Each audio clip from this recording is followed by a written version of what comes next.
Just how many worms did Rodney bring to the Landscape Show in Orlando, Florida? Find out in today's episode, where I interview some really interesting people down here, including one person who shares how you can build relationships with your local college to find highly qualified employees for your landscape company or nursery. I also talk with somebody who started a new website software company that builds e-commerce websites for garden centers and has this really interesting AI tool that your customers can ask plant questions to, and it sources data from local colleges. So really interesting stuff today, plus how you can source new plants that you may not have thought of for your landscape company.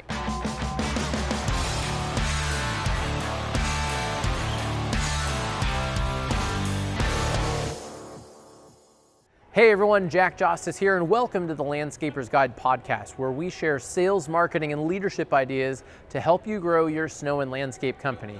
Right now I'm in Orlando, Florida at the FNGLA's Landscape Show. I just presented the Landscaper's Guide to Modern Sales and Marketing. It was a great presentation, and I love coming to these shows because I get to connect with people in the industry. And I've been wanting to come to this show for a long time. So thank you, Billy and Linda, for hiring me to come here. And hey, if you enjoy this show, I'd love to send you some beef jerky and a marketing field guide to help you figure out how to get more of your leads, finding you online. So check out landscapersguide.com/toolbox, see our show notes for a link, and let's get into some interviews with some people I met in Florida. So we're at the Eaton Worms booth at the thank you at the landscape show in Orlando. So this is amazing. So I was walking by and Rodney's like, "Hey Jack," he just read my name tag. Yeah. We ended up having a great chat. So you started this though because you enjoy fishing. Yes. And you couldn't find a good supplier of worms. Right. I live here in Orlando, Florida, and there's great, excellent bass fishing around here. And all my friends, when we tried to hunt down worms, we couldn't find it. Even our go-to Walmart, it's tricky to find them because people go in there and dig out and look for them and hide them. So I started growing my own worms and collecting them. And then after a long time, I'm in 20 different gas stations now across Central Florida here. And then over time, my girlfriend came up to me and she was like, "Give me some of that black gold in your worm bins." I'm like, "What is black gold?" And she's like, "I want the worm castings. It's awesome fertilizer. It's a natural organic fertilizer for your plants." So I was like, "What?" So I did some more research on that. And then it turns out that it's a biological life ecosystem in itself, with all the bacteria and the beneficial enzymes that it creates, that now we do still sell fishing bait, worms for fishing. You couldn't get live bait. Yeah. And you're like, "You know what? I'm just going to grow my own worms." Yeah. Where did you get them? How did you get started? Did you buy a kit on Amazon? I started on Amazon. I looked on Amazon and I found a supplier on Amazon. And I like to go big. So I bought a couple pounds of them, and I spent about $500 to start out. And I didn't know what I was doing. I just threw them in the bin, and they all escaped. They ran away. I went back. My friends were like, "Let's go get some worms. We're going fishing." I looked in my bin, and they were all gone because I didn't understand how to raise worms. It was either temperature, heat. There were cracks in my bin. They were escaping out the bottom. I didn't even have a Was this like in your basement or in your yard? Luckily it was outside. Yeah, it was in my backyard, and I just used cinder blocks and created a little square thing and put all the worms in there. And when I went back in 2 days, they were all gone. They went out and drained out through the ground, or crawled out. So typically, at least where I'm from, when you go to Walmart or wherever the gas station you get worms, you're getting night crawlers. Is that what you started with? Well, we have them over here. We got 10,000 European night crawlers in this bucket right now to show people. So you wouldn't think this bucket could hold 10,000 European night crawlers. Yeah. But there's 10,000 European night crawlers. They're also known commonly as super reds. So did they get bigger than this? Because these are not much bigger. Okay, these are European night crawlers. Yes, the ones that you buy. Canadian and African. What are the bigger ones? What are the big ones? The African are the biggest, and then the Canadian night crawlers and the European night crawlers. Now, the reason why we went to the European night crawlers is because of the temperature range. We live here in Florida, so these European night crawlers thrive in 60 to 80 degree temperatures, whereas Canadian night crawlers prefer cooler temperatures and African night crawlers prefer hotter temperatures. Now these red wigglers here are a lot smaller. There's 5,000 of these in here in this little bucket. Wow. But as you can see, those are much smaller. Much smaller, but they're ferocious eaters. Those are for compost. Yeah, these are composting, and when you can put them down, you can just look at them like waterfall out of my hands. Yeah. But they're ferocious eaters, and they eat a lot faster, and they work great together in our bins because the red wigglers like to live on the top 2-3 inches of your soil, and the European night crawlers live in the bottom 6 to 8 inches of your soil. So they work nicely together for our bins to eat up the whole thing. Wow, that's awesome. Yeah. So, like, how many worms do you have? We have over 1 million worms in our bin. We got over 40 bins, about 8 to 15 cubic feet each bin. And so who are your customers? Right now, we're in about 20 different garden centers across Florida, from Daytona down to Miami, east to west coast. And then we also have gas stations that we provide our bait for, because I'm still in the love of fishing. And we got 20 different gas stations, and these are our bait containers that you'll see around in our gas stations here. Oh, nice. Eaton Worms. Yeah. European night crawlers. Yep. Fish love them. So do largemouth bass eat these things? Yes, sir. We evolved as a business, and the soil is where it took us. There's more need for worms to regenerate this earth and bring the... For years, 50 plus years, we've been pumping our earth with synthetics, and that's just depreciating all the living organisms in our soils. So now people are understanding that, and they're coming back and they're reviving their soils again with our fresh castings that has all the bacteria and enzymes that you need to replenish your soils. So you're saving the world with worms. Yes, one wheelbarrow of food at a time. There you go. I love it. And we're keeping all that food that we get donated from grocery stores, produce stores that are going to go set for landfill. They're donating it to us to feed our worms. So we're keeping landfill out. We're producing soil, and the healthiest soils that are highest NPK levels on the market. And you've even got a federal judge. I even got it. Hey, she keeps this in line. She- We are I a bet. straight business. I would think so. No shortcuts with Franny involved here. Well, she's by the book. Everything is by the book. Franny, the federal judge. Love Yeah. it. So where can people find you online? We go to eatonworms.com. We own Eaton Worms, all platforms. eatonworms.com is our website. And then we got Eaton Worms Facebook page, Eaton Worms Instagram, Eaton Worms YouTube. So, Franny, what do you like about Eaton Worms? Why is this your side hustle? Well, What do you do here? one is because I get to work with Rodney every day. I have to give him a lot of credit. But the main thing for me is, and I think Rodney's touched on this, we're taking what is a product that's a natural product to the earth. It's the hardest worker on the earth, the worm, and we are using every product and then putting that product back into the environment. It's all natural. It contains its own natural pesticides, so we're not having to add pesticides to our product. So the products are growing better. We're having better growth. We're helping people create better home gardens and vegetables. And then once those scraps, as Rodney said, come back to us, we're regenerating and using that. What we would recommend is if you had soil, we would recommend you would take some of our natural fertilizer, which are the worm castings, and add it to that soil to create the healthiest soil. If you, depending again on the size of the bed, you also could use 2 types of worms, the night crawlers and the compost worms, and put that in the bed. Now, if you're getting foliage and things, those compost worms are going to eat at that foliage on the top 2 layers, like Rodney said. And then those night crawlers are going to go in 6 to 8 inches. They're going to work around your root systems, eat any bacteria, make sure you don't get any root rot. So it's really, once they're in there and they're happy, they're easy to maintain. As long as you're regularly watering and doing the things you need to do, that soil is going to continue to stay a really nice, healthy soil so that you can grow the best plants and vegetables, herbs, whatever you may be growing. And then what you would take is just the castings every couple of months and sprinkle it along the top. What are castings? Worm castings are worm poop. It is the byproduct of the worm. So what we say is what we're putting in, which are these fresh fruits and vegetables, that's what they're ingesting, and what's coming out are our high NPK level castings. That's why we have the highest rated NPKs, because we're not just feeding cardboard, which has no nutritional value. So when you take our castings and put that onto your product, all those nutrients are going into the plant. I mentioned the thing about the repellent. It also creates an enzyme called chitintase, which once those plants absorb that, they have a natural repellent then against anything that has chitin in it or chitin. That is the exoskeleton of a lot of bugs that naturally, go after your plants. So aphids, whiteflies, cockroaches, things like that have that exoskeleton, they're going to now have that natural repellent, and you're not going to have any bug issues. So you're not having to put pesticides on your plants.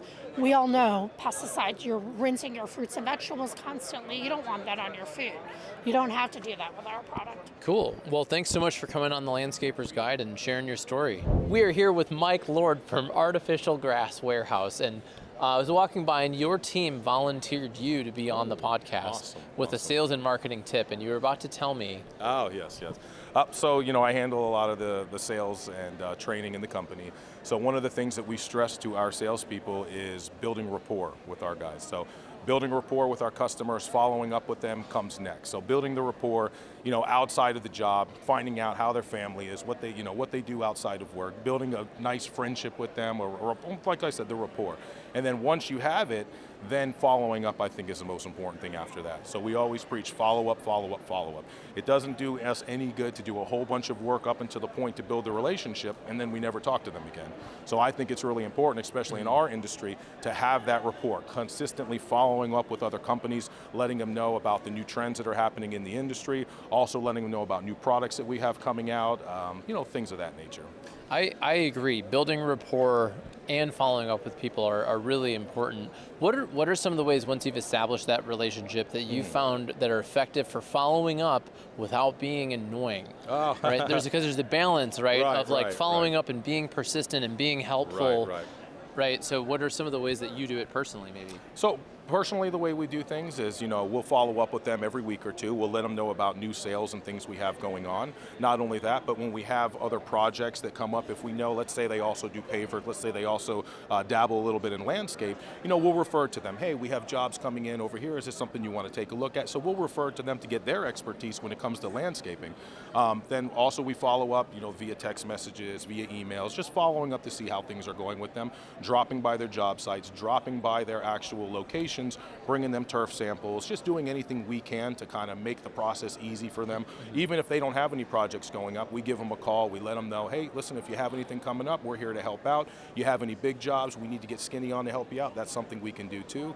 The design aspect of things as well, the CAD process as well, there's extra steps, we go extra beyond for them to try to give them extra perks as well, to let them know that we care about their business, because the more that they sell, the more that their customers are going to be happy, they can get new customers, then come back to us, and we're consistently moving forward, putting out a good product with quality installations and quality customer service as well. All right, here we are. I'm with Mario Cambardella from Scapify, who we talked about a year ago, and you were doing a different project. You heard me on a podcast, I shipped you a book, and then we met here, and you're doing something really cool that I think people should know about if they have a garden center or a nursery. So good to reconnect with you. Tell us a little bit, what is Scapify? Well, the story of Scapify starts with ServScape. That was our proof of concept. It was an online-only, inventory-less, e-commerce garden center. And so once we realized that it worked, this methodology worked, we really wanted to take it to the masses. We really wanted to take it to every grower and garden center across the country. And we say that we can take you from the ground to the cloud and really digitize the whole experience of plant buying and having tons of other technology to enable the customer to really know what they want and discover new things and have a more efficient way to do business for growers and garden centers. I like it. So for the people who have a garden center or a nursery and they want to sell plants, like, what does it do? So it puts a lot of those products online, and it creates the most sensorial process that you can for plant buying online. So you see the picture, you see a video, you see the description. We now have AI chatbots, so you can ask it questions about that plant. And the chat GPT is married with University of Georgia and other university agriculture extension research. So you're getting the combination of those two powerful research and language model to get a conversation finding out everything you want about the plant or care or blogs or press releases. So if a customer is on the website, and you showed me this AI tool, it was pretty cool. I said, what are the best tomatoes to grow in Estes Park, Colorado? Right. Which is kind of a specific question. It's at an elevation, there are challenges in it, and it gave me a pretty thorough response. So it's pulling this data from these universities, from other things, so that way you can, if you have a nursery, put this on your website, and your customers, when they're asking horticultural questions, are getting a pretty detailed, automated response. Yeah, it's semi-customized to your plant and your customer needs. We call it Master Gardener AI, and it can be white labeled for your customer or for your website as a chat bot or a separate page. And we go through your persona, you want to name it something specific. Surfscape named theirs Plant Nerd, and it's using UGA extension data, so you can pull in the right information that you want it to provide your customers.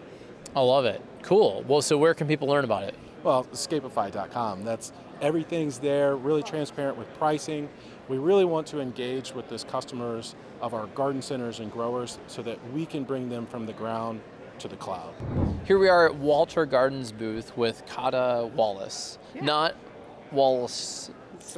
They misspelled your name on your name badge. But anyways, tell us a little bit. We talked last night. Where are you from originally? So I'm from Austria. I grew up there. I moved to the States like 7 years ago, but my parents have a grower retail garden center with very rare and unique plants. So I've always done perennials. That's all I've known in my life. And at one point I just moved here and now I'm here. So your parents have that business in Austria? Yeah. So you grew up around this? Yeah.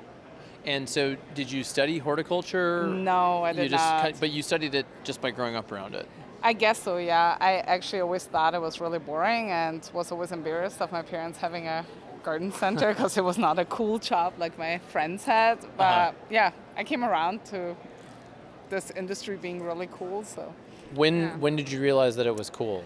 Probably at 23 or so when I was studying in Vienna and I needed money and my dad offered me to go to trade shows and get some pocket money and then, yeah, it was just kind of fun. So then that led you, what was the first job you did here in the States? In the States, my dad suggested that I would do an internship here because I finished my studies in January and I couldn't get a job until September. So he was like, why don't you go to the States and hang out here? So I was an intern at Plant the Lights Nursery and Juniper Level Botanic Garden in North Carolina. Awesome. And so then you ended up staying and starting a career in the industry. So what do you do now? So now I'm the product manager for Walter's Gardens. We are the home of proven winner perennials. We do linas and bare root plants, but we also have a very big breeding program there. So I kind of promote those plants anywhere between Virginia and Louisiana. And last night we were talking about how you feel like sometimes landscapers that have been in business for a while have been offering plants, like a certain little book of plants that they feel are safe, but there's new plant varieties. What's in it for them in learning about them? So some of my clients are more interested in plants than others, and they're already seeking this out. Yeah. And then some of them are more construction focused, and maybe they're not. Somebody just yelled here at the trade show, but so talk to me about that. How does it help them to learn about these new plants, and how are you reaching them? So I really feel like it's a twofold. It's really there is a lack in communication between landscape designers and architects and then breeding companies such as ours. I think for one, landscapers really need a reliable supply chain, and when they can't truly trust that it will happen, I think they default to the plants that they know. But then also, as you mentioned, there's just people who are more interested in plants than others. But so I'm really trying to do lunch and learns or really actively seeking out landscapers to talk to them about some of the new varieties and then connect them with wholesalers who then buy the plants from me basically. So yeah, it takes a lot of effort to kind of bridge that gap between landscapers, wholesalers, and companies like ours. Yeah, that makes sense. Yeah. What are some of the new plants that you're seeing that are thriving and becoming popular? What's up and coming? I think it's a lot of times not even new plants. It is plants that have existed. So like Nepeta, everybody has done Walker Slow for the last 20 years or so. But there's other ones like Persian Blue or Cat's Pajamas that essentially look very similar, but they have a much tighter habit. They bloom longer. You don't have to cut them back as much. So really those are benefits to landscapers that they should really appreciate. But I think sometimes they don't either know about those new plants or they are scared to try them. Yeah. We do see a trend, of course, in the native kind of section. So we're trying to really focus on also introducing cultivars that are having like native roots in America, make sure that they bloom longer, that they are more disease resistant, so you wouldn't have to spray them as much. So it's nowadays I really feel like the breeding effort is not as much anymore getting the newest and coolest colors, but also making sure that the plants that we bring to the market are really high in quality. Yeah. Great. Well, thanks for coming on the show. Yeah, for sure. Thanks. All right, everyone. I'm here with Tati. Togafau, or Togafau is the proper way. Okay. Togafau is as close as you're going to get. That's totally fine with me. That's close. And you're a greenhouse assistant Yes, sir. at Valencia College in Central Florida. Yes, sir. And so you were telling me you went from being a student to an intern. And what are you doing now? So I went from student to intern. I interned so much that they're like, oh, you'd be a really good worker. So a facility opened up in Winter Garden. They asked if I wanted to be one of the people that worked there. And so I've been working there for the past 6 years. And you started like picking tomatoes and I got asked to come out to intern and, see what the hands-on was about. And I was pulling tomatoes and potatoes out of the field in the Edgewood Children's Ranch that Valencia was partnering with for the entire summer. And then we moved on to another facility and they're like, hey, do you want a job here? And I said, absolutely, because it seems to be the thing that I'm good at. Cool. So what are you doing now? So right now I work for Valencia College still. Love it. I am the greenhouse assistant. I help facilitate the greenhouse for the students. We help set up the lab so they can get the on-hands learning. And we're revamping our area to be more permaculture. So we're doing a lot of like innovative stuff with our students, trying to get them hands-on and also trying to expand out to the community. But we have aquaponics, hydroponics, aeroponics, literally anything. We're trying to get our students out into the field in any way, shape, or form that they can go, because it's a changing industry and not enough people know about the options that are available to them. I agree. So I think it's really cool that you found this. And the reason I wanted to interview, we were at the happy hour at the Landscape Show, and you were telling me that you connect people with landscape companies too. So tell us about that. So for many of the people listening are landscape companies. How do they work with people like you? So the whole point of us being here at the Landscape Show is so that we can reach out, partner with our local community, and then get our students available internships so that they can go out into the community and start already before graduating the program. A lot of times our students come on tours with us to different facilities around the area. They bring their resumes and they end up getting hired on the spot because Valencia is known for having a good program, and our students usually come out on top. So they get hired as growers. They always, majority of the time, end up in a higher position by coming through us than by going by themselves. So we try to do a lot of connecting our students to the people that are in the community so that it basically comes back to us tenfold. Cool. So for people in Florida that are listening, do you have like an event or something other than like coming to the Landscape Show, which people should? Are there like, how do you network with your state association, with the colleges? Because I just see other opportunities. Like one of my clients they actually started a high school apprenticeship, and they're now recruiting people who many of them stay on and work for them. So how can people like, maybe they're not in Florida, maybe they are, how do they connect with like colleges to find employees? Honestly, I would go to the college and ask for the chair of whatever program that you're trying to like branch into. So for instance, you would come to Valencia College and say, hey, I'm interested in the plant program. Is there anybody you can connect me to? You'd probably get connected to either my boss, myself, or their boss. And then we would help you basically figure out what kind of avenue do you want to go to? What type of landscaping do you want to go to? Do you want to actually work for the growers that do the landscaping? Do you want to be out there on the field? pruning, collecting, doing the landscape job, or do you want to be on the business side of it? Because we offer all those avenues. Our job is to figure out exactly where you fit and then to fit you into those positions with what we have. And the more people that come in, the more resources that we have to branch out to as well, because they have information that we might not have. So they might know a family that's been doing this for 20 years that we had no idea about. And then we get to connect to them, and then other students get to connect to them as well. So it's this beautiful little cyclical circle that we have going on. I would honestly just say reach out to the college itself. These are really our outreach programs to the state when we do these events, or come to the meet and greets at the college. Cool, Tati. Well, thanks so much for coming on the show. Thank you. I appreciate you. Thanks so much for checking out today's episode. Thank you to the FNGLA for having me speak. It was such a pleasure. This is a great show, the Landscape Show, and I'm excited to be down in Dallas, Texas in September for NALP's Elevate. If you're going to that show, reach out to me. I'm having some people get together for dinner, and we're gonna have a booth number 1110, so be sure to stop by.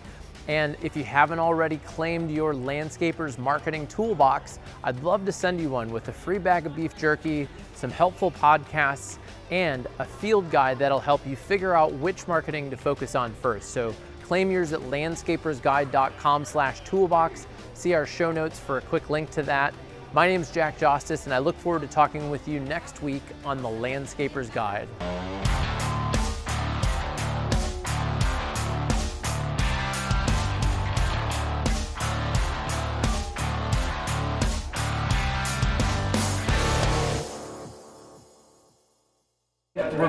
We've got people photobombing us or video bombing us, I guess.